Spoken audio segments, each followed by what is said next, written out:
Hello everybody and welcome into Emily's Upcycled Home. To this bonus video I would like to call As Seen on Facebook.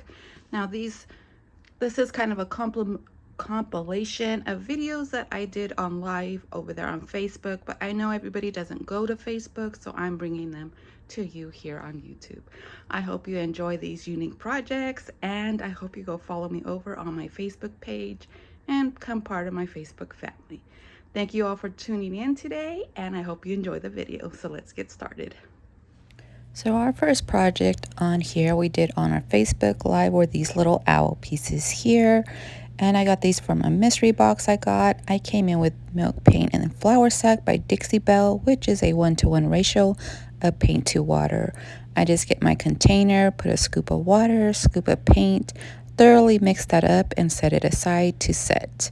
While it sets, we're going to come in with Mod Podge, and we are going to layer up these little ceramic owls with our Mod Podge so that our milk paint sticks to it, because I don't want a lot of chipping to this piece. I just want that texture and crackle kind of finish that the milk paint brings on. And because this is a slick surface, it's going to really chip. Come in with my heat gun, dry up that layer, and then I come in with my milk paint, which at this time is a melted milkshake consistency. I'm going to go ahead and layer up my owls, giving them a couple of coats of this flour sack milk plate by Sweet Pickins, and in between each layer bring in that heat gun, which helps the crackle and the texture build, as well as chippiness if you guys didn't put no extra bond or any kind of surface sealer on top of your piece. Once again, that heat is the important part of the milk paint. That is where most of the magic starts to happen when you have that heat on there. And then we are also going to add some wood bases with these rounds I got from a post. I just cut wood bases, coming back in with that French linen color, and I put 2 coats on here, leaving that center piece where we are going to glue in our figurines. After this thoroughly dries, we'll come in and glue in our centers, but first we're going to come in and help distress up these pieces, bringing in my 220 piece of sandpaper, getting into those little grooves and crevices of the piece, and adding a little bit of distressing.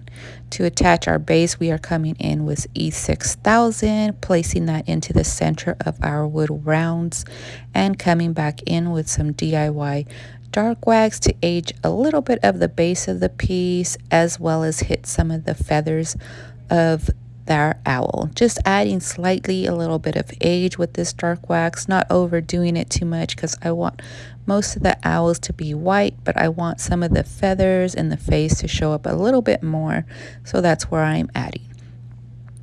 And then lastly, we'll come in and add a little bit embellishment with our florals, and this project is complete. Here is the before, and here is the after.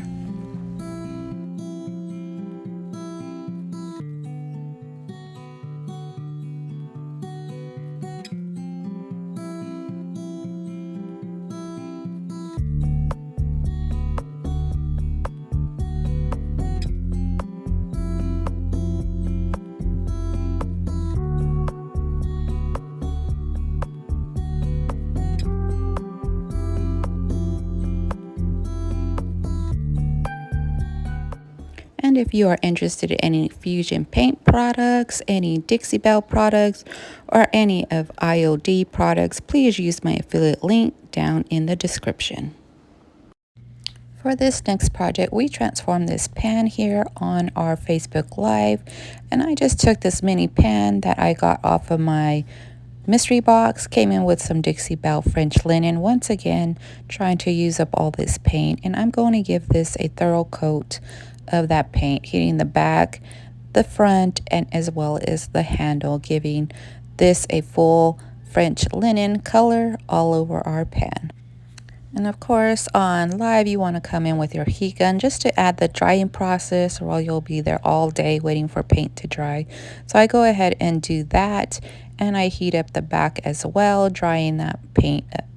Now for this pan, I decide to go ahead and make it a wall pocket. I have this placemat here I use for holidays, and it's pretty stained, so I'm going to go ahead and use the little image here on our placemat. I go ahead and trim that to the size I want to fit onto our pan.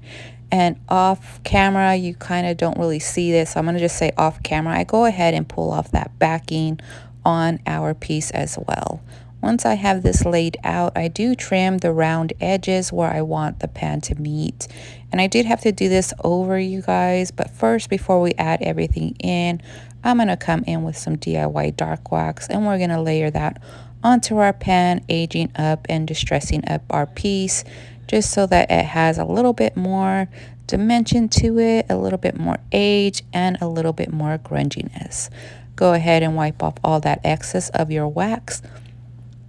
And then we're going to go ahead and adhere our napkin. Note here, you guys, if you guys go ahead and do this project, make sure that you avoid the places where you are going to put your hot glue with wax. Don't put any wax on those areas, because I had so much trouble with my hot glue sticking because of that wax. But I go ahead and keep adding my glue until I have the look that I want. Now, I come in again and leave a little bit more of an edge when I replace this lining here for our pocket, and then I added that hot glue gun to have that firm hold.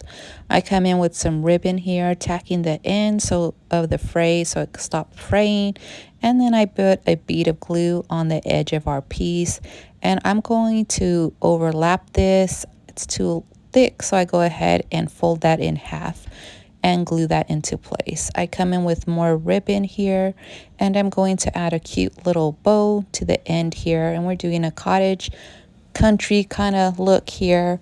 And then I go ahead and add a little vintage button in that center of that piece. And then I come in with just some regular book pages that I have on hand to just fill in the base of our piece, and then I begin to layer up all our little pieces that I want into our pocket here. Some florals, some little pumpkins, and then I come in with some wooden spoons that I trimmed to size to fit in there, and I tuck those in. And what that's paper's doing is giving you a snug little look for all your goodies to stay in place. Coming with a little bit of lace fabric there to add a softness, and add a bird stamp from this prestige stamp from IOD, and this project will be complete. So what do you guys think? Have you guys ever done a pan project before? This is my first, so let me know what you think down in the comments.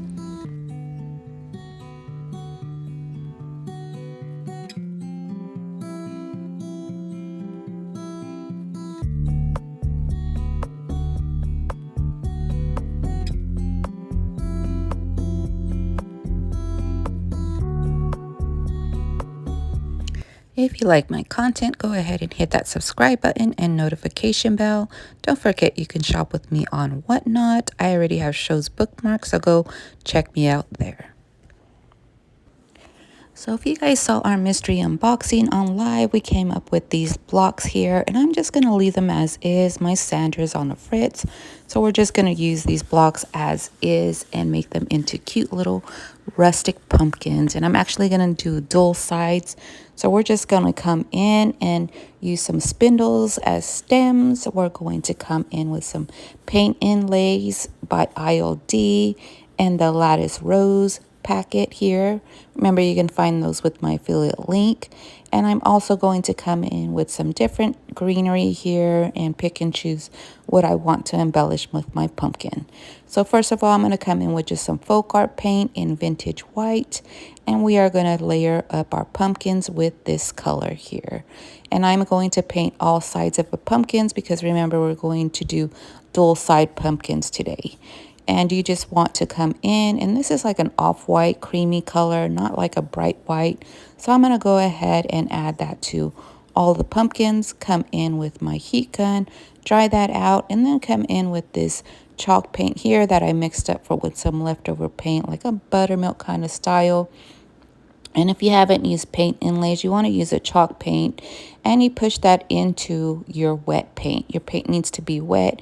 Go ahead and apply that to your wet paint. You can also use a sealer I'm trimming this to size here, but I really want to press in that image into that wet paint. And once you have your image on, you want to add some water to that piece so that paint gets embedded into that layer of paint you put down.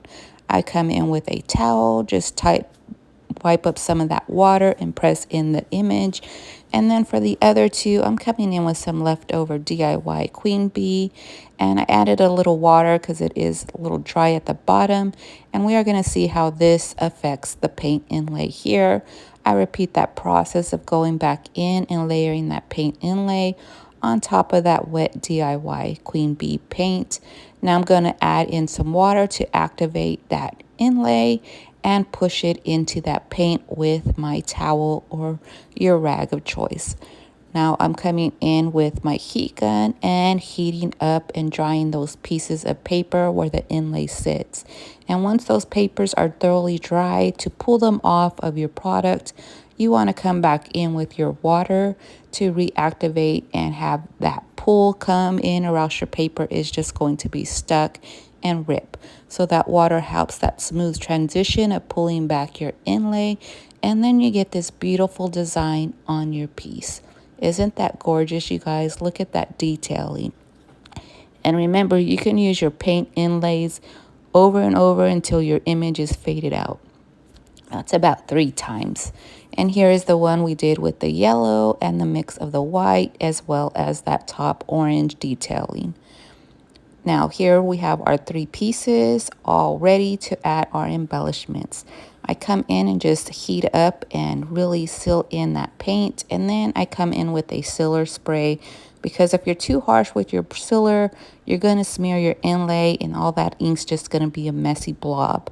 Come in with my hot glue, add my little spindle stems, and embellish everything with my choice of greenery, which I just picked some little green pieces and some little like orange pieces as well. I come in and wrap them up with some floral wire that I get off Amazon, and I'm using the end of my paintbrush here to make little trendles and bring in a little bit of a rustic element and a metal piece to our design here. I like to build textures and different elements here to make a beautiful piece. Now lastly, we'll come in and add some bows with some little strips of lace that we have left over, and add some cute little vintage buttons from my stash. And on the first one that we did, I'm coming in and just adding this little tag as is, and I'm just going to glue that in place with my hot glue gun, and then we'll come in with our DIY dark wax and layer up the edges of our piece, because I think it just stands out a little bit more and not blend so much into the background. Next, coming in with those apothecary labels, and on this pumpkin I am just going to add the Hello Pumpkin, and then our piece is finished.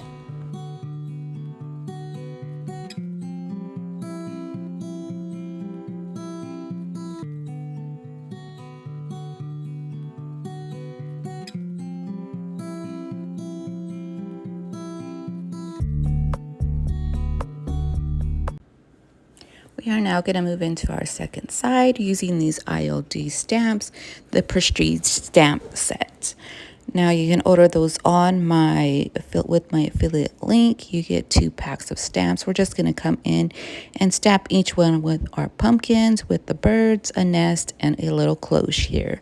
Coming in with my archival ink and stamping them on the white surface on the back. Then I come in with just some regular vintage dictionary pages, and I'm going to cut those to size and add them to the side of our pumpkins, and we're just going to layer up some pieces, giving this a rustic vintage vibe with a bird design here.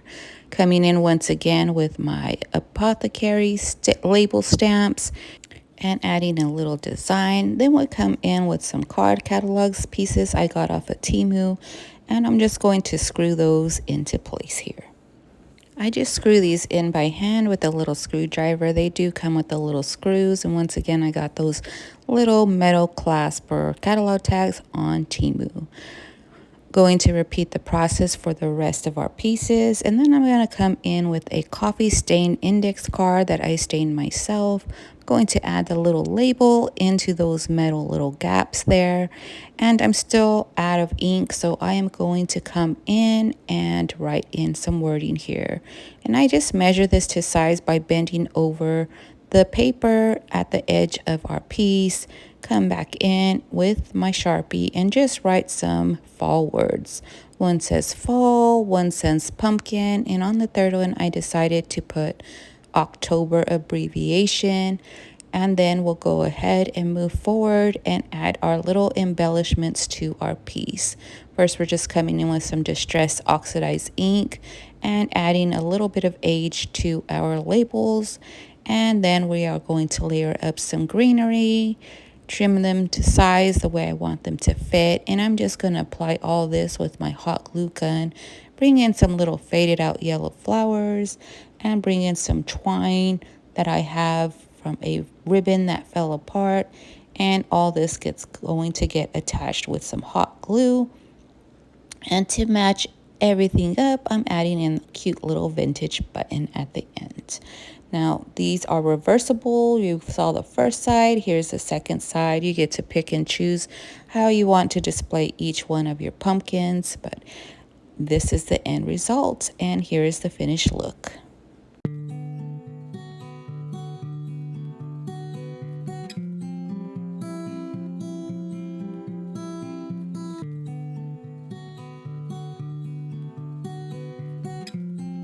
I thank you all for watching, and I appreciate you guys all leaving a comment down below. Let me know what you think of these videos. Don't forget to subscribe to my channel for more DIY inspiration, as well as follow me over on my Facebook business page. Don't forget to check out that affiliate link where you can shop ILD Fusion and Dixie Belle products. And thank you all for watching, and I'll see you guys on the next one. Bye, friends.